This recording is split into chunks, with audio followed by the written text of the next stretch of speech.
പുറപ്പാടിൻ്റെ പുസ്തകത്തിൽ നിന്നുള്ള വായന. അധ്യായം 28. പുരോഹിത വസ്ത്രങ്ങൾ.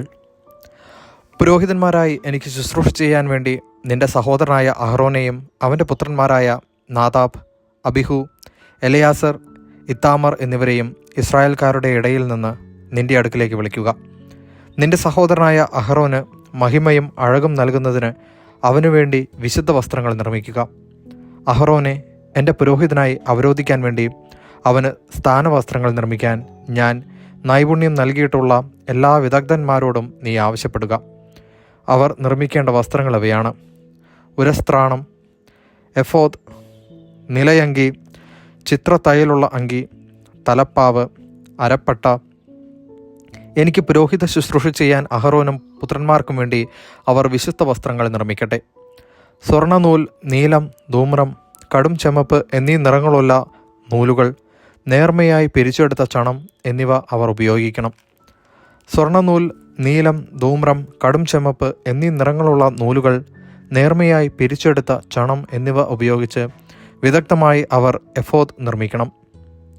അതിൻ്റെ 2 അറ്റങ്ങൾ തമ്മിൽ യോജിപ്പിക്കുന്നതിന് അതിൽ 2 തോൽവാറുകൾ പിടിപ്പിക്കണം. എഫോദ് കെട്ടിയുറപ്പിക്കാനായി അതിന്മേലുള്ള പട്ടയും സ്വർണ്ണനൂൽ, നീലം, ധൂമ്രം, കടും ചെമപ്പ് നൂലുകൾ, നേർമയായി പിരിച്ചെടുത്ത ചണം എന്നിവ കൊണ്ട് അതേ രീതിയിൽ തന്നെ വിദഗ്ധമായി നിർമ്മിച്ചതായിരിക്കണം.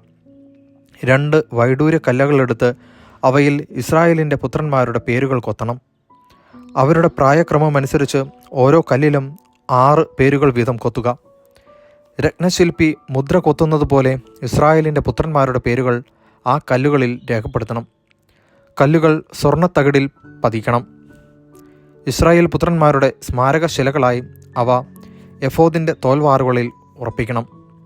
അവരുടെ പേരുകൾ കർത്താവിൻ്റെ മുമ്പിൽ ഒരു സ്മാരകമായി അഹ്റോൻ തൻ്റെ 2 തോലുകളിലും വഹിക്കട്ടെ. രത്നം പതിക്കാനുള്ള തകിടുകൾ സ്വർണം കൊണ്ട് ഉണ്ടാക്കുക. തനി സ്വർണം കൊണ്ട് കയറുപോലെ പിണച്ചെടുത്ത 2 തുടലുകൾ നിർമ്മിച്ച് അവ സ്വർണ്ണ തകിടുകളുമായി യോജിപ്പിക്കുക. ന്യായവിധിയുടെ ഉരസ്ത്രാണം ചിത്രപ്പണികളോടെ നിർമ്മിക്കണം. അത് എഫോദ് എന്ന പോലെ സ്വർണ്ണനൂൽ, നീലം, ധൂമ്രം, കടും ചെമപ്പ് എന്നീ നിറങ്ങളുള്ള നൂലുകൾ, നേർമയായി പിരിച്ചെടുത്ത ചണം എന്നിവ കൊണ്ടാണ് ഉണ്ടാക്കേണ്ടത്. അത് സമചതുരത്തിൽ 2 മടക്കുകളുള്ളതായിരിക്കണം. അതിന് 1 ചാൺ നീളവും 1 ചാൺ വീതിയും വേണം. അതിനുമേൽ 4 നിരരത്നങ്ങൾ പതിക്കണം. ആദ്യത്തെ നിരയിൽ മാണിക്യം, പുഷ്യരാഗം, വൈഡൂര്യം. 2ാമത്തെ നിരയിൽ മരതകം, ഇന്ദ്രനീലം, വജ്രം. 3ാമത്തെ നിരയിൽ പവിഴം, ചന്ദ്രകാന്തം, സൗഗന്ധികം. 4ാമത്തെ നിരയിൽ പത്മരാഗം, ഗോമേതകം, സൂര്യകാന്തം. രത്നങ്ങളെല്ലാം സ്വർണ്ണത്തകിടിലാണ് പതിക്കേണ്ടത്. ഇസ്രായേലിൻ്റെ പുത്രന്മാരുടെ പേരുകളനുസരിച്ച് 12 രത്നങ്ങളുണ്ടായിരിക്കണം. ഓരോ ഗോത്രത്തിൻ്റെയും പേര് ഓരോ രത്നത്തിലും മുദ്ര പോലെ കൊത്തിയിരിക്കണം. ഉരസ്ത്രാണത്തിനു വേണ്ടി തനി സ്വർണം കൊണ്ട് കയറുപോലെ പിണച്ചെടുത്ത തുടലുകൾ പണിയണം. സ്വർണം കൊണ്ട് 2 വളയങ്ങൾ നിർമ്മിച്ച് ഉരസ്ത്രാണത്തിൻ്റെ മുകളിലെ 2 മൂലകളിൽ ഘടിപ്പിക്കണം. ഉരസ്ത്രാണത്തിൻ്റെ മൂലകളിലുള്ള 2 വളയങ്ങളിലൂടെ 2 സ്വർണ്ണത്തകിടുകൾ ഇടണം. തുടലുകളുടെ മറ്റേ അറ്റങ്ങൾ രത്നം പതിച്ച സ്വർണ്ണ തകിടുകളിൽ ഘടിപ്പിച്ച എഫോദിൻ്റെ തോൾവാറിൻ്റെ മുൻഭാഗവുമായി ബന്ധിക്കണം. 2 സ്വർണ്ണ വളയങ്ങൾ പണിത് അവ ഉരസ്ത്രാണത്തിൻ്റെ താഴെ കോണുകളിൽ അവയുടെ ഉൾഭാഗത്ത് എഫോദിനോട് ചേർന്ന് ബന്ധിക്കണം. 2 സ്വർണ്ണ വളയങ്ങൾ കൂടി നിർമ്മിച്ച് അവ എഫോദിൻ്റെ തോൾവാറുകളുടെ താഴത്തെ അറ്റങ്ങൾക്ക് മുൻഭാഗത്ത് അവയുടെ തുന്നലിനോട് അടുത്ത് എഫോദിൻ്റെ അലങ്കൃതമായ അരപ്പട്ടയ്ക്ക് മുകളിലായി ബന്ധിക്കണം. ഉരസ്ത്രാണത്തിൻ്റെയും എഫോദിൻ്റെയും വളയങ്ങൾ ഒരു നീലച്ചരട് കൊണ്ട് ബന്ധിക്കണം. അപ്പോൾ ഉരസ്ത്രാണം എഫോദിൻ്റെ അലങ്കൃതമായ അരപ്പട്ടയ്ക്ക് മുകളിൽ നിന്ന് ഇളകിപ്പോവുകയില്ല. അഹ്റോൻ വിശുദ്ധ സ്ഥലത്ത് പ്രവേശിക്കുമ്പോൾ ഇസ്രായേലിൻ്റെ പുത്രന്മാരുടെ പേരുകൾ കൊത്തിയിട്ടുള്ള ന്യായവിധിയുടെ ഉരസ്ത്രാണം ധരിക്കണം. അങ്ങനെ കർത്താവിൻ്റെ സന്നിധിയിൽ അവർ നിരന്തരം സ്മരിക്കപ്പെടും. ന്യായവിധിയുടെ ഉരസ്ത്രാണത്തിൽ ഉറീം, തുമ്മീം എന്നിവ നിക്ഷേപിക്കുക. അഹ്റോൻ കർത്താവിൻ്റെ മുമ്പിൽ പ്രവേശിക്കുമ്പോൾ അവ അവൻ്റെ മാറിലുണ്ടായിരിക്കണം. അങ്ങനെ അഹ്റോൻ തൻ്റെ മാറിൽ ഇസ്രായേലിൻ്റെ ന്യായവിധി കർത്താവിൻ്റെ സന്നിധിയിൽ നിരന്തരം വഹിക്കട്ടെ. എഫോദിൻ്റെ നിലയങ്കി നീല നിറമായിരിക്കണം. തല കടത്താൻ അതിന് നടുവിൽ ദ്വാരമുണ്ടായിരിക്കണം. ധരിക്കുമ്പോൾ കീറിപ്പോകാതിരിക്കാൻ ഉടുപ്പുകൾക്ക് ചെയ്യാറുള്ളതുപോലെ നെയ്തെടുത്ത ഒരു നാട ദ്വാരത്തിന് ചുറ്റും തുന്നിച്ചേർക്കണം. നിലയങ്കിയുടെ വിളുമ്പിന് ചുറ്റും നീലം, ധൂമ്രം, കടും ചെമപ്പ് എന്നീ നിറങ്ങളിൽ മാതള നാരങ്ങകളും തുന്നിച്ചേർക്കണം.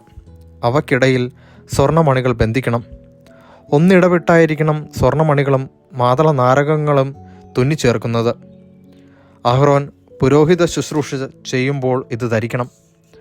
അവൻ വിശുദ്ധ സ്ഥലത്ത് കർത്താവിൻ്റെ സന്നിധിയിൽ പ്രവേശിക്കുമ്പോഴും അവിടെ നിന്ന് പുറത്തു വരുമ്പോഴും അതിൻ്റെ ശബ്ദം കേൾക്കട്ടെ. ഇല്ലെങ്കിൽ അവൻ മരിക്കും.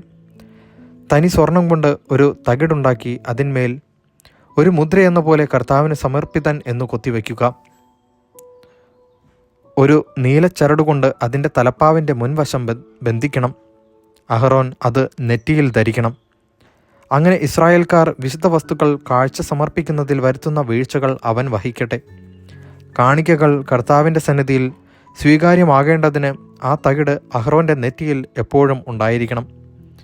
നേർമയായി പിരിച്ചെടുത്ത ചണം കൊണ്ട് ഒരു അങ്കിയുണ്ടാക്കി അത് ചിത്രത്തുന്നലാൽ അലങ്കരിക്കണം. നേർമയായി പിരിച്ചെടുത്ത ചണം കൊണ്ട് തലപ്പാവും ചിത്രാലങ്കൃതമായ അരപ്പട്ടയും ഉണ്ടാക്കണം.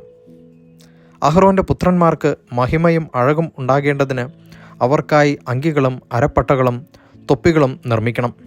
ഇവയെല്ലാം നിന്റെ സഹോദരനായ അഹ്റോനെയും അവൻ്റെ പുത്രന്മാരെയും നീ അണിയിക്കുക. അവർ എനിക്ക് പുരോഹിത ശുശ്രൂഷ ചെയ്യേണ്ടതിന് നീ അവരെ അഭിഷേകിച്ച് നിയോഗിക്കുകയും വിശുദ്ധീകരിക്കുകയും ചെയ്യുക. അവരുടെ നഗ്നത മറയ്ക്കാൻ ചണത്തുണി കൊണ്ട് അരമുതൽ തുടവരെ എത്തുന്ന കാൽച്ചട്ടകൾ ഉണ്ടാക്കണം. അഹ്റോനും പുത്രന്മാരും സമാഗമ കൂടാരത്തിൽ പ്രവേശിക്കുകയോ വിശുദ്ധ സ്ഥലത്ത് ശുശ്രൂഷ ചെയ്യുന്നതിന് ബലിപീഠത്തെ സമീപിക്കുകയോ ചെയ്യുമ്പോൾ ഇവ ധരിക്കണം. ഇല്ലെങ്കിൽ അവർ കുറ്റക്കാരായി തീരുകയും മരിക്കുകയും ചെയ്യും.